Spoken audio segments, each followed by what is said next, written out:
Let's talk about IGN. This is an outlet that has faced a handful of controversies here and there, whether we're talking about, the whole Philip Mewson debacle where he plagiarized a review among many other articles and his videos featured plagiarized work.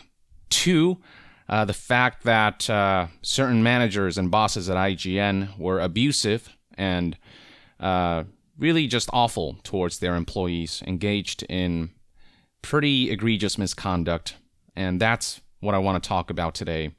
The following information was relayed by former IGN staffer Mitch Dyer, who went out of his way to highlight two individuals, Tal Blevins and Steve Butts. For those who don't know, Tal Blevins is the co-founder of IGN and former editor-in-chief. And then there's Steve Butts, who is, or was also a longtime editor-in-chief before he was fired in 2018 after allegations of misconduct and after investigations were conducted surrounding that. He was let go from the outlet. And here is Mitch Dyer sort of talking more about the awful experience he's had at IGN because of those two individuals specifically. So here's what a string of tweets had to say. Solidarity with my IGN coworkers who endured emotional terror from Tal Blevins and Steve Butts.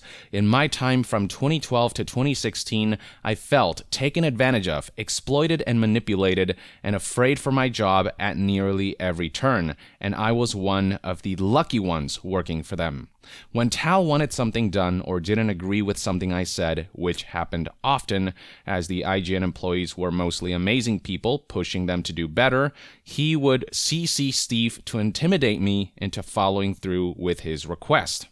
These guys stayed at $3,000 Airbnbs while employees shared rooms in roach hotels. When we pushed to have our own rooms, which I'm pretty sure they legally had to oblige, they told us to deal with it because the company didn't have the money. Bullshit. IGN is probably the most profitable of game news outlets out there. They're certainly the biggest. To say they didn't have the money to be able to afford decent rooms for their employees, yeah, I would imagine that is just complete bullshit. Mitch Dyer continued, in 2014, I was halfway through my work permit timeline, and I opened conversations with Steve about renewing it in 2016. For 2 years, I was uncertain if I would have a job or be allowed to stay in the country because I never got a positive answer. Steve Butts and Tal Blevins reprimanded staff for standing up for friends. They created a culture of fear among the best people I have ever known. We only had each other. None of us knew what to do to feel better about facing these guys every day. Now here's a bit of a bombshell. When I reported on Amy Hennig leaving Naughty Dog, Steve Butts and Tal Blevins forced gossip into the story. They heard it was a hostile takeover. We didn't want to publish it. I tried to take my name off the story. They would not allow me to do so. They forced an unproven claim onto IGN.com with my name on it against my will to protect their relationship with Sony. When Sony justifiably condemned our story, Steve and Tal were silent. They never went to bat for me for a second. For those wondering exactly which article he's referring to, it's this one right here from May 1st, 2017, written by Mitch Dyer. The headline reads, Uncharted PS4 writer Amy Hennig leaves Naughty Dog. And on top of reporting on this story, this IGN article added, quote, sources claim Hennig was forced out by The Last of Us's Neil Druckmann and Bruce Straley and explained that Uncharted may now come under their control, suggesting a hostile takeover. Turns out Mitch Dyer, who is credited for this article, did not want to report on this because this gossip was unsubstantiated. But these two individuals, Tal Blevins and Steve Butts, forced Mitch Dyer to include this segment, and even when Mitch Dyer tried to take his name off of the article, not feeling good about reporting on gossip, they wouldn't allow him to do so. And then when Sony came out and said these allegations are false, they just had Mitch Dyer take the fall for it instead of coming out and taking responsibility for the false gossip. You can see right here that Sony's Scott Rode told IGN Things change, and sometimes change involves very high-profile individuals. That's all that's happened here. There's nothing else. There's nothing more to dig at, referring to Amy Hennig's departure in response to rumors that it was a hostile takeover on the part of Neil Druckmann and Bruce Straley, which we now know plain and simply isn't true.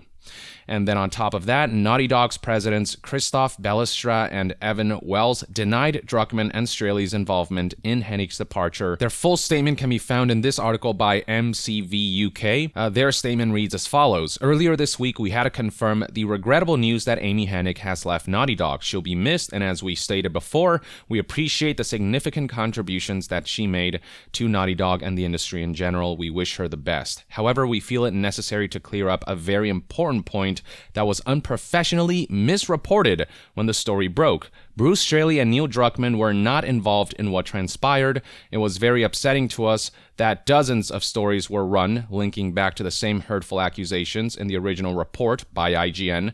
Normally, we wouldn't respond to rumors and speculation on matters that are internal to Naughty Dog, but because the personal reputation of two of our employees is being damaged, we need to set the record straight. There is nothing left to be said on this subject. Now we're going back to what we should be focused on, making games. There were those who believed Naughty Dog, there were those who didn't, but this article stayed up, and it still says that sources claim Hennig was forced out by The Last of Us's Neil Druckmann and Bruce Straley, even though we know now from Mitch Dyer that this is just pure gossip that Steve Butts and Tal Blevins forced into the article and forced Mitch Dyer's name into it, despite the fact that he didn't believe that this was something that should be reported on, given it was unsubstantiated. And when Sony and Naughty Dog emphasized that these allegations are false, Steve and Tal never took responsibility. Instead, they just let Mitch take the fall. From there, Mitch Dyer proceeded to apologize to Neil Druckmann and Bruce Straley, stating, "To Neil Druckmann and Bruce Straley, who were caught in the crossfire of IGN's hostile, toxic leadership, I am so sorry. I'm responsible for the anger, disgust, and disappointment you lived with then, and I'll never forgive myself for buckling beneath these manipulative monsters." Now, Neil Druckmann and Bruce Straley both actually responded to this, and they responded in good faith, with Neil Druckmann tweeting, "Wow, dude, not gonna lie, I was angry for a long time about this. I appreciate you putting the truth out there. Please know that I don't hold a grudge against you and wish you the best. Sorry for what you went through." Bruce Straley also responded with, "Thanks, Mitch, I appreciate you saying this. Sounds like you were in a tough position. Sorry. To be honest, I learned from this too, that most news on internal company politics is about 20% true and 1,000% more nuanced than what Twitter or fans can handle. So we all grew. Be well." So they recognized that the false report was really not Mitch Dyer's fault. He was a victim to his managers and bosses. Mitch Dyer then shared another anecdote. "These are the guys who would later publish a story on IGN stating The Last Guardian is canceled. When we confronted them about publishing an unsubstantiated, hilariously bullshit story without consulting the news team, they said, 'You should have chased this.'" So there's a clear disregard on the part of these two scumbags to report the truth. They just wanted to get gossip out there for clicks. Mitch Dyer continued, "When I pushed for a promotion, I was told not until you say yes more. They wanted someone to agree with their wretched decision-making and horrible leadership practices. I got a cost of living raise every year and nothing more. Nothing was ever enough to earn you anything. Unless you blew smoke up their asses and agreed with their egregious methods, they flat out would not let you go further in the company." Mitch Dyer finally concluded with, "Steve Butts and Tal Blevins are responsible for creating an unsafe and toxic work environment that torpedoed my mental health. It was much worse for many more. I hope these two never have a voice in games again, never hire their consultancy firm. It's called Level 74. The fact that these two have a consultancy firm, given their methods, is pretty laughable. The end. I'm over a lot of this, but I think about it a lot many years later. I think about my friends who experienced worse and what I should have done to help them. Career be damned. Listen to the stories you're hearing. Ejecting shitheads is the only way we fix this. Let me actually end on IGN fucking rules. I adore those people in that place, and my friends, they are so much happier now than they were when I was there, because those two scumbags are now gone. Progress has been made as they rooted out the rot inside. Change is possible. Never let these motherfuckers win. I'd like to proceed by bringing up this article from Polygon, whose headline reads, IGN editor-in-chief fired for alleged misconduct. This was reported back in January 2018, and the accused editor-in-chief was Steve Butts, among those that Mitch Dyer named. Staff at IGN had come forward about Steve Butts' misconduct, and so, quote, IGN initiated an investigation into alleged misconduct involving Steve Butts. As a result of the investigation, the company has appropriately determined to part ways with Mr. Butts. Mitch Galbraith, IGN's executive vice president, told Polygon in a statement. Turns out the individual who came forward and kickstarted this investigation was Eric Zapp, who is an editorial designer at IGN, and he posted his experience with these two individuals. If anybody remembers the news that broke in January 2018 involving a former editor-in-chief here at IGN for alleged workplace misconduct, I don't even want to type his name because it repulses me, but you can look it up, and how he was let go after an investigation, yes, that was me.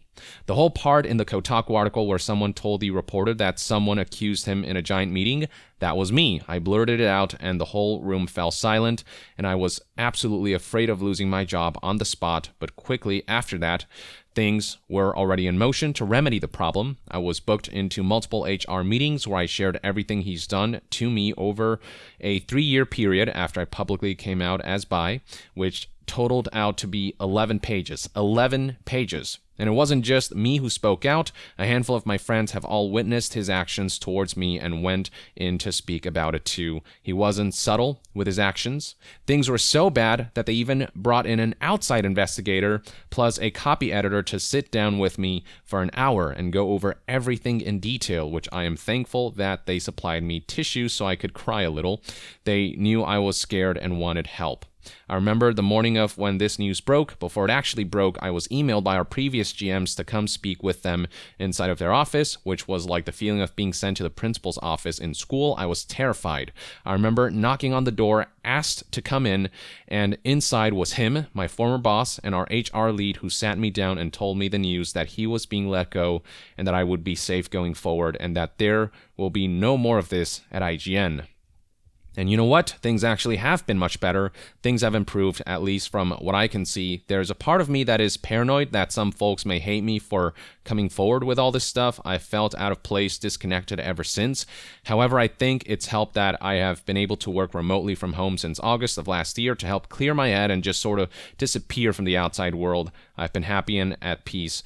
But yes, that is all I will share today. No, I will not be answering any questions about what I've been through. Just know that this shit can happen to men too. And plot twist, it wasn't just him either. There were others in leadership roles, but I'll save that for another day. In another string of tweets, Eric Zapp noted that he's gotten a lot of messages from his colleagues at IGN, pretty much stating that they experienced the same thing, that it wasn't just an isolated incident. And finally, Eric Zapp did name the perpetrators, stating that their names are Steve Butts, Tal Blevins, and also former IGN employee Casey Lynch. And scrolling down through his comment section, through his Twitter thread, you'll find plenty of current or former IGN employees expressing that they too faced something similar. This isn't just, one person experiencing this. This is something that's clearly universal, and clearly accusations that need to be taken quite seriously. Last but not least, here we have a testimonial from Cali Plaguey, who worked at IGN before moving over to GameSpot. Here's what she had to share. I wasn't going to say anything because I'm afraid, but fuck it. It took me years to recover from the abuse I endured at IGN. I've posted about just one incident, but working under Steve Butts and Tal Blevins was an unparalleled experience and being bullied and belittled. Tal was my boss for a while and was horrible to me. He'd yell at me for being away from my desk for any reason. One day I broke down crying at my desk because I could never take a lunch break, and Sam, who was lovely, told me I could get lunch and it'd be okay. I came back after a half an hour to 3 emails from Tal demanding to know where I was and why I'd left my desk at lunchtime. My friends had to start getting me lunch because I couldn't leave. When Tal was let go, I was ecstatic. I thought my life would finally get better, but then Steve became my boss. It was even worse. Steve regularly humiliated people like me and Chloe and Eric in front of others. He tried to make me gather everyone for the morning stand-up because he knew it made me anxious. He'd swear at me when something was wrong. Steve told me that if I really wanted to be an editor one day, I'd have to do a lot more editorial work to prove myself. I worked constantly doing editorial work at home and my promotions job during the day. When I reported my harasser to HR, Steve threatened me. He told me just wanted it to all be over and that I should just talk it out with him. He would bring me into rooms to intimidate me. I continued to do editorial work. I did an editor's worth of reviews in 2016. I did Anime Club. I worked and worked and worked, and Steve continued to taunt and bully and yell at me, and then offer hugs and apologies later, of course. When I got the offer from GameSpot, I asked Steve if I had any hope of being an editorial after all the work I'd done. He said I would never become an editor at IGN, and now I'm the reviews editor at GameSpot. I had a lot of panic attacks in the years after I quit, and a lot more issues believing that I was worthy of my job and that my colleagues actually liked me. It's a lot better now, but fuck him and fuck Tal and also fuck that one reaction guy you all love so much. Anyway, they both work at a consultancy firm now, so maybe don't use it. Level 74. I want to add for those who haven't seen others' tweets today that these men were awful to many, many others besides me. It disgusts me to think of all the pain they caused, and that what you have seen and read today isn't the half of it. There are a lot of little details that I keep remembering, things I saw and things I experienced. Thanks for reading. I'll leave it at that, folks. There are plenty of other testimonials going around, but these three, I think, are the big ones that kind of blew up that a lot of people are paying attention to, and they all pretty much say the same thing. Tal Blevins and Steve Butts were scumbag bosses who abused their employees, exploited them, manipulated them, and left them out to dry while they benefited from their work. It is good to hear that things have improved, especially after they left or were let go. But the fact of the matter remains that a lot of stories surrounding these two individuals went untold for years, and now they're finally coming out. When there are these many accusations, these many same testimonials being levied against the same two individuals, yeah, I cannot help but presume that there's definitely a whole lot of substance to these claims, that there is validity here, that these two individuals were just straight up the frickin' worst. They were awful bosses who paved the way for an abusive work environment, a toxic work environment, and that's something that has to be squashed. And there's just a whole lot of that unfortunately happens, not only in the games industry, but just in employment environments across all industries. And any happenstances of that nature absolutely need to be called out and taken seriously. So that's one man's take on this whole situation and these recent allegations against Tal Blevins and Steve Butts. Let me know in the comments below what your thoughts and opinions are on these numerous testimonials, and to be further updated on all things gaming news, reviews, and discussions, stay tuned right here on Young Yeah. I'll see you guys next time. Young out.